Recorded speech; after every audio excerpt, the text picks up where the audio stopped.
ወይ ጉድ! የቀበጡለት ሞት አይገኝም የሚባል ነገር አለና ውድ ቤተሰቦቼ አሰላሙ አለይኩም ወራህመቱላሂ ወበረካቱ። በቅድሚያ እንግዲህ ለድምጽ ጥራቱ ይቅርታ ጠይቃለሁኝ። ያለሁበት ቦታ ትንሽ ጫጫታ ስላለው ነው እና ምን ልላችሁ ፈልጌ ነው። የመጀመሪያው ንግግሬ እንግዲህ ረመዳን 6 ዛሬ እንግዲህ 6ኛ ቀን ላይ እንገኛለን።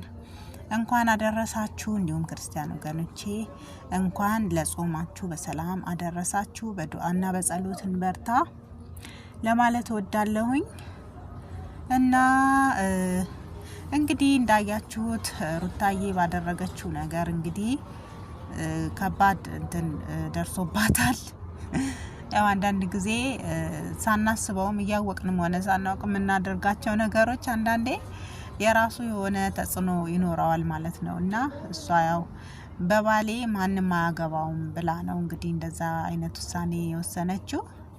ግን ደግሞ ከባድ ነው ማለት ነው። ሰውን ካለ ፍላጎቱ ለምን ከፈለገ ለምን የእንቅልፍ ኪኒን አይሆንም መስጠት በጣም መጥፎ ነገር ነው ማለት ነው። እና አንዳንዴ በቴሌቪዥን በምናምን እያየን ወደ ራሳችን የምንወስዳቸው ነገሮች አሉ። እንዲህ ባደርግ እንዲህ ነው እያልን ማለት ነው። ግን ያ ነገር ዞሮ የራሱ የሆነ ተጽዕኖ አለው። ብናስብ እላለሁኝ አንዳንድ ጊዜ እንደዚህ አይነት ነገር ይገጥመናል ብለን ብናስብ እንደዚህ አናደርግም ማለት ነው። እና እንግዲህ ሩታዬ እንደዛ ማድረግሽ ጥሩ አልነበረም ማለት ነው። ሌላው ነገር እንግዲህ እናንተም ብዙ ጊዜ አስተያየት ያው መጥፎ ነገር ሲሰራ ነው አብዛኛውን ኮሜንቱ ምኑ የሚኖረው ማለት ነው። እኔ ሁሌም ነው የምለው ይሄንን ነገር ጥሩ ነገር ሲሰራ የሆነ መልካም ነገር ቢሰራ በርታ እንደዚሁም ብላችሁ አትሉም። ለምንድነው? እኔ ሁሌ የሚገርመኝ ነገር ይሄ ነው። በርቱ ጠንክሩ እያላችሁ ለምን አታበረታቱንም? ለኛ እኛስ ማን አለን? እየሄድን እኛ ትልልቅ ቻናሎች ላይ ኮሜንት ስንጽፍ እንደዚህ የሆነ የማያገባን ነገር ውስጥ ገብተን ስንፈተፍት እንውላለን።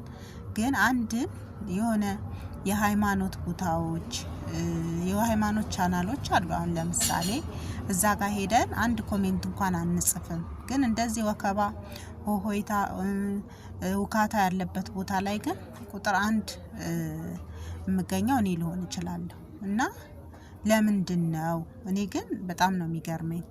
እና ያው ሰውም ወዶ አይደለም ይሄንን እንዲሰራ የሚገፋፋው ከኛው ከራሳችን ችግር ነው ልላችሁ ፈልጌ ነውና ጥሩ የሚሰራንም እናበረታታ፣ መጥፎም ሲሰሩ ደግሞ ማውገዙ በጣም ተገቢ ነው ማለት ነውና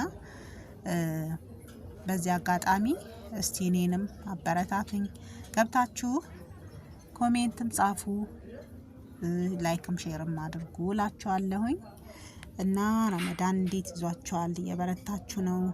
ጾም እንዴት ነው? ከኛ ጋር አልሐምዱሊላህ። እንግዲህ ሰላማችሁ ይብዛ። ሰላም አለይኩም ወራህመቱላሂ ወበረካቱ።